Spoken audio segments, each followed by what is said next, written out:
ಎಲ್ರಿಗೂ ನಮಸ್ಕಾರ. ಇದು ಲಡಾಖ್ ಬೈಕ್ ರೈಡ್ನ ಡೇ 1. ಸೊ ನಾನಂತೂ ಫುಲ್ ಎಕ್ಸೈಟ್ಮೆಂಟಲ್ಲಿದ್ದೀನಿ. ಈ ಲಡಾಖ್ ರೈಡ್ನ ಅನುಭವ ನಿಮ್ಮ ಜೊತೆ ಹಂಚ್ಕೊಳಕ್ಕೆ ಇಷ್ಟಪಡ್ತೀನಿ ನಾನು. ಇದೆಲ್ಲ ಆಲ್ಮೋಸ್ಟ್ ಆಲ್ ದ ಬೈಕರ್ಸದ್ದು ಫುಲ್ ಡ್ರೀಮ್ ಇರುತ್ತೆ. ಇದು ಒಂದು ರೀತಿ ಲಡಾಖ್ ಹೋಗ್ಬೋದು. ಸೊ ಅದಕ್ಕೆ ನಂಗೆ ಏನು ಬೇಕೆಲ್ಲ ಪ್ರಿಪ್ರೇಷನ್ ಮಾಡಿಕೊಂಡು ಇವಾಗ ನಮ್ಮ ಲೊಕೇಶನ್ ಅಂದರೆ ನಮ್ಮದು ಡೆಸ್ಟಿನೇಷನ್ ಇವಾಗ ಸ್ಟಾರ್ಟ್ ಮಾಡೋದು ಬೆಂಗಳೂರು ವಿಧಾನಸೌಧ. ಸೊ ಬೆಂಗಳೂರು ವಿಧಾನಸೌಧಕ್ಕೆ ಹೋಗಿ ನಾವು ಈಗ ರೈಡ್ ಸ್ಟಾರ್ಟ್ ಮಾಡಬೇಕಂತ ಹೇಳಿ ಪ್ಲ್ಯಾನ್ ಮಾಡಿದ್ದೀನಿ. ಸೊ ಇವಾಗ ನಮ್ಮ ನಡೆ ವಿಧಾನಸೌಧದ ಕಡೆಗೆ. ಫೈನಲಿ ವಿಧಾನಸೌಧ ಹತ್ರ ಬಂದುಬಿಟ್ಟು ಬೈಕ್ನ ಪಾರ್ಕ್ ಮಾಡಿದೆ. ಅಲ್ಲಿ ಗೋ ಗ್ರೀನ್ ಸೈಕ್ಲಿಸ್ಟ್ ಅವರು ನಮಗೆ ಲಡಾಖ್ ರೈಡ್ಗೆ ಅವರು ಸ್ಟಾರ್ಟಪ್ಗೆ ಎಲ್ಲ ಅವರು ನನಗೆ ವಿಶಸ್ನ ತಿಳಿಸ್ಬಿಟ್ಟು ನನ್ನ ಜೊತೆ ಚೆನ್ನಾಗಿ ಮಾತಾಡಿ, ಅಂದರೆ ಯಾವ ರೀತಿ ರೈಡ್ ಇದೆ, ಏನಿದೆ, ಪ್ಲ್ಯಾನ್ಸ್ ಏನೇನೆಲ್ಲ ಕೇಳ್ಕೊಂಡ್ಬಿಟ್ಟು ಅವರು ನನಗೆ ತುಂಬ ಚೆನ್ನಾಗಿ ವಿಶ್ ಮಾಡಿ ಚೆನ್ನಾಗಿ ಕಳಿಸ್ಕೊಟ್ರು ನನಗೆ. ಸ್ವಲ್ಪ ಹೊತ್ತು ಫೋಟೋಶೂಟೆಲ್ಲ ಮಾಡಿಕೊಂಡು ಅಲ್ಲಿಂದ ಹೊರಡಬೇಕಂತ ಪ್ಲ್ಯಾನ್ ಮಾಡಿಕೊಂಡೆ. ನಮ್ಮ ಫ್ರೆಂಡ್ ನವೀನ್ ಬಂದಿದ್ದ ನನ್ನ ಜೊತೆ. ಅವನು ಕೂಡ ಅಲ್ಲಿಂದ ನನಗೆ ವಿಶ್ ಮಾಡಿಬಿಟ್ಟು ಸೊ ನನ್ನ ರೈಡ್ ಇವಾಗ ಕರೆಕ್ಟಾಗಿ ಸ್ಟಾರ್ಟ್ ಆಗಬೇಕು. ಇವಾಗ ನಾನು ಇಲ್ಲಿಂದ ಮ್ಯಾಪ್ ಹಾಕಿ ಸೀದಾ ನಾನು ಹೈದ್ರಾಬಾದ್ಗೆ ಹೋಗಬೇಕು. ಅಂದರೆ ಹೈದ್ರಾಬಾದಲ್ಲಿ ಅಲ್ಲಿ ನಮ್ಮದು ಇನ್ನೊಬ್ಬ ರೈಡರ್ ಬಂದು ಮೀಟ್ ಆಗ್ತಾನೆ. ಸೊ ಅಲ್ಲಿಂದ ನಮ್ಮದು ಇಬ್ಬರು ರೈಡರ್ಸ್ ಕೂಡಿ ಸ್ಟಾರ್ಟ್ ಮಾಡ್ತೀವಿ. ಟಿಲ್ ಹೈದ್ರಾಬಾದ್ ನಾನೊಬ್ಬನು. ಓಕೆ, ಚಲೋ. ಇವಾಗ ಲಡಾಖ್ ರೈಡ್ನ ಸ್ಟಾರ್ಟ್ ಮಾಡ್ತಾಯಿದ್ದೀನಿ. ಇವಾಗ ಬೆಂಗಳೂರಿನ ನಾನು ಎಕ್ಸಾಕ್ಟ್ಲಿ ಹೈದ್ರಾಬಾದ್ಗೆ ಸ್ಟಾರ್ಟ್ ಹೋಗ್ತಾಯಿದ್ದೀನಿ. ಟೋಟಲಾಗಿ ಈ ನನ್ನ ಲಡಾಖ್ ರೈಡ್ ಬಂದುಬಿಟ್ಟು ಟೋಟಲಾಗಿ 17 days to 20 daysವರೆಗೆ ನಾನು ಪ್ಲ್ಯಾನ್ ಹಾಕಿದ್ದೀನಿ.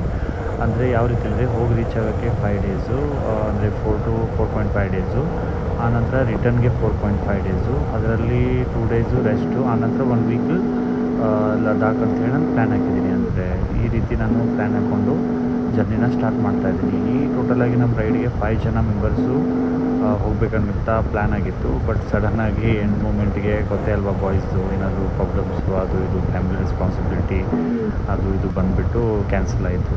ಸೊ ಲಾಸ್ಟಿಗೆ 2 ಜನನೇ ಹೋಗ್ತಾಯಿದ್ದೀವಿ. ಸೊ ಇವಾಗ ನನ್ನ ನೆಕ್ಸ್ಟ್ ಸ್ಟಾಪ್ ಬಂದುಬಿಟ್ಟು ಕರ್ನೂಲ್ ಮೆಡಿಕಲ್ ಕಾಲೇಜಲ್ಲಿ ನನ್ನ ಫ್ರೆಂಡ್ ತೇಜಸ್ ಅಂತ ಇದ್ದಾನೆ, ಮತ್ತು ಅವ್ರು ನನಗೆ ಮ್ಯೂಚುವಲ್ ಫ್ರೆಂಡ್ಸ್ ತುಂಬ ಜನ ಇದ್ದಾರೆ.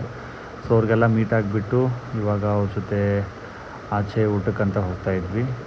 ಸೊ ಇವನೇ ನೋಡಿ ನನ್ನ ಫ್ರೆಂಡ್ ತೇಜಸ್, ಡಾಕ್ಟರ್ ತೇಜಸ್, ಸಾರಿ. ಸೊ ಇವಾಗ ಊಟಕ್ಕೆ ಬಂದಿದ್ದೀವಿ. ಊಟ ಮಾಡಿಬಿಟ್ಟು ಸ್ವಲ್ಪ ರೆಸ್ಟ್ ಮಾಡಿದ್ವಿ. ಆನಂತರ ನಮ್ಮ ಫ್ರೆಂಡ್ಸ್ ಎಲ್ಲರೂ ಕೇಳಿದ್ರು ಟ್ರಿಪ್ ಯಾವ ರೀತಿ ಏನೆಲ್ಲ ಮಾತಾಡಿದ್ವಿ. ಸೊ ಇವಾಗ ನನ್ನ ನೆಕ್ಸ್ಟ್ ರೈಡು ಹೈದ್ರಾಬಾದ್. ಸೊ ಹೈದ್ರಾಬಾದ್ಗೆ ಹೋಗ್ತಾ ಆನ್ ದ ವೇಯಲ್ಲಿ ಪೆಟ್ರೋಲ್ನ ಫಿಲ್ ಮಾಡಿಸ್ಕೊಂಡೆ, ಫುಲ್ ಟ್ಯಾಂಕು. ಸೊ ಇವಾಗ ತುಂಬ ಪೆಟ್ರೋಲ್ ಕ್ರೈಸಿಸ್ ಅಂತ ಹೇಳಿ ಹೇಳ್ತಾಯಿದ್ರು. ಬಟ್ ನನಗೂ ಇಲ್ಲಿವರೆಗೂ ಅಂತೇನು ಇಶ್ಯೂ ಬಂದಿಲ್ಲ. ಸಿ ನೋಡೋಣ. ಸೊ ಹೈದ್ರಾಬಾದ್ ನಿಯರ್ 150 ಕಿಲೋಮೀಟ್ರ್ ಇರುವಾಗಲೇ ಒಂದು ಬ್ರೇಕ್ ಮಾಡಿದೆ. ಸೊ ತುಂಬಾ ಕಾಲು ತುಂಬಾ ಪೇನ್ ಆಗ್ತಾಯಿತ್ತು. ಸ್ವಲ್ಪ ಓಡಾಡಿಕೊಂಡು ರೆಸ್ಟ್ ಮಾಡಿ ಟೀ ಕುಡಿದು ಆನಂತರ ಅಲ್ಲಿಂದ ಡೈರೆಕ್ಟಾಗಿ ಹೈದ್ರಾಬಾದ್ಗೆ ಸ್ಟಾಪ್ ಅಂತೇಳಿ ಪ್ಲ್ಯಾನ್ ಮಾಡಿಕೊಂಡೆ.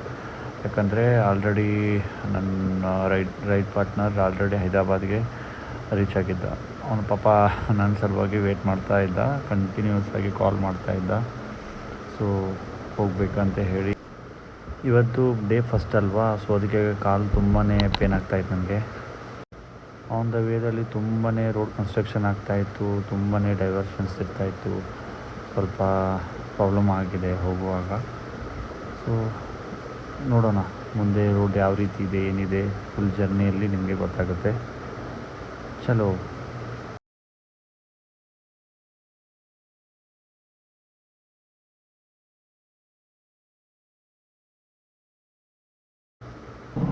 ಫೈನಲಿ ಹೈದ್ರಾಬಾದ್ ಸಿಟಿಗೆ ರೀಚ್ ಆದೆ. ಹೋಗುವಾಗ ತುಂಬಾ ಟ್ರಾಫಿಕ್ ಇತ್ತು, ಹೆವಿ ಟ್ರಾಫಿಕಲ್ಲಿ ಸಿಗಾಕೊಂಡು ಆ ಕಡೆ ಈ ಕಡೆ ಆಗ್ತಾ ಪ್ಲ್ಯಾನ್ ಮಾಡಿದ್ವಿ. ಆನ್ ದ ವೇ ಹೋಗುವಾಗ ನಮಗೆ ಹುಸೇನ್ ಸಾಗರ್ ಲೇಕ್ ಮತ್ತು ಚಾರ್ಮಿನಾರ್ ಸಿಕ್ತು. ಫೈನಲಿ ಡೆಸ್ಟಿನೇಷನ್ ನಿಯರ್ ಇದೆ. ನನ್ನ ರೈಡಿಂಗ್ ಪಾರ್ಟ್ನರ್ ನನಗಾಗಿ ವೇಟ್ ಮಾಡ್ತಾಯಿರೋ ಲೊಕೇಶನ್ಗೆ ಬಂದಿದ್ದೆ ನಾನು.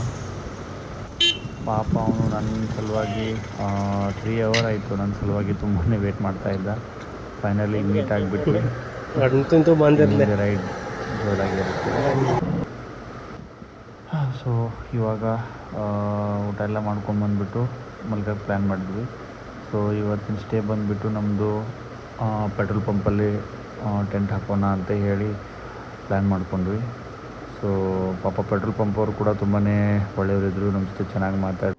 ಸೊ ಇವಾಗ ಟೆಂಟ್ನ ರೆಡಿ ಮಾಡ್ತಾಯಿದ್ದೀವಿ. ಟೆಂಟ್ ರೆಡಿ ಮಾಡಿಬಿಟ್ಟು ಬೇಗನೆ ಮಲಗಬೇಕು, ಯಾಕಂದರೆ ಬೇಗ ಅರ್ಲಿ ಮಾರ್ನಿಂಗ್ ಬೇಗನೆ ಬಿಟ್ಬಿಟ್ಟು ಹೋಗಬೇಕು. ಚಲೋ ಬಾಯ್, ಗುಡ್ ನೈಟ್. ಮುಂದಿನ ಎಪಿಸೋಡಲ್ಲಿ ಸಿಗೋಣ. ಬಾಯ್.